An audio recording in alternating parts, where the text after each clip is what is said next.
The writing test is made up of two tasks. The first is writing an email, and the second is responding to survey questions.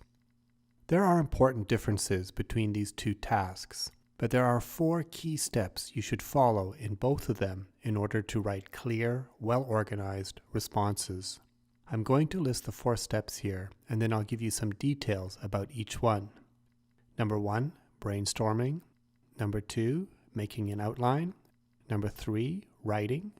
Number 4, checking your work. In this video, I'm going to briefly discuss each of these steps, and then, in the next few videos, we are going to look at them in much more detail by applying them to examples of Task 1 and Task 2 of the writing test. The first step is brainstorming. This really just means writing down any ideas you have. It doesn't matter if these ideas are good or bad. You just want to get something down on paper to get started. This is especially useful if you're having trouble coming up with good ideas. Writing down whatever comes to mind can help stimulate your imagination and get over a case of writer's block. Once you have some ideas written down, you can move on to the next step, which is making an outline.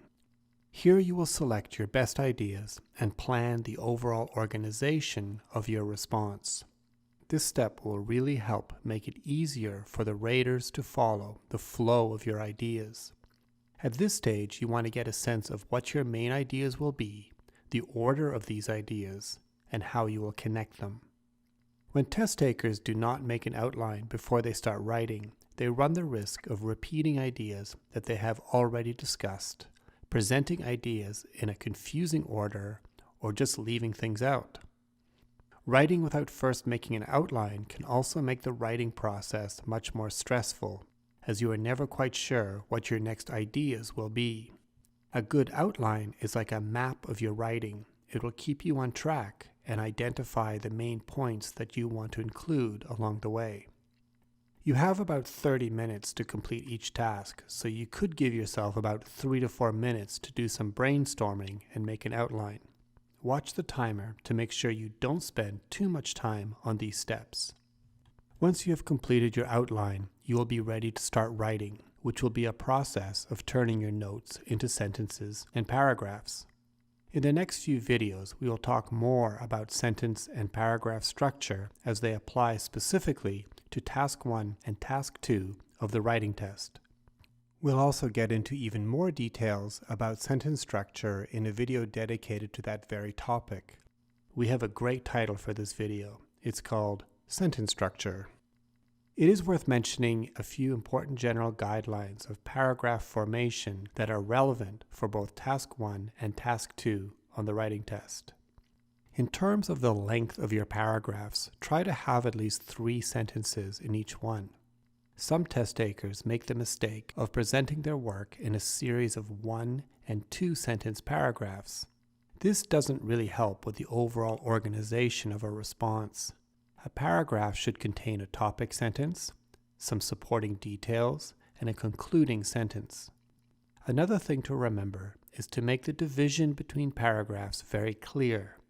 There should either be a space between paragraphs, or the first line should be indented with 5 spaces. Okay, let's talk about the final step in the writing process, checking your work.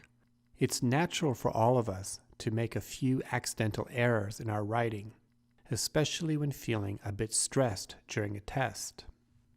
If you give yourself a few minutes to check your work, you may catch mistakes related to things like spelling, punctuation, and grammar. Remember that there is a spell check function on the writing test. So if you see a red line underneath any of your words, be sure to right-click your mouse to select from a list of correctly spelled words.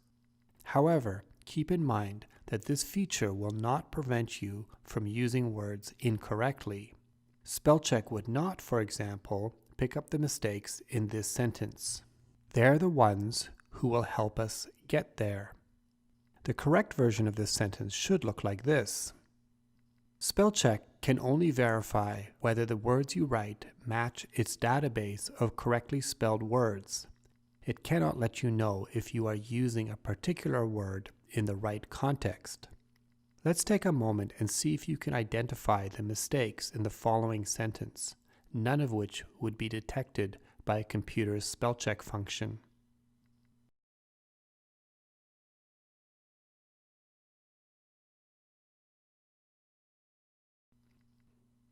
There are 5 errors here. Did you catch them all? Here's the corrected version. We'll practice checking for errors in the next few videos, and we'll also talk more about this step in the video Checking Your Work. Okay, so that was an overview of the 4 essential parts of the writing process. Over the next few videos, we're going to look at some examples of how to apply these 4 steps in writing tasks 1 and 2.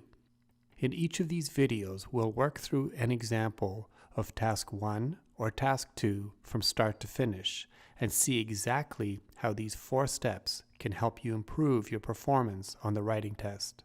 In video 2, we'll take a look at an example of task 1. In video 3, we'll look at task 2.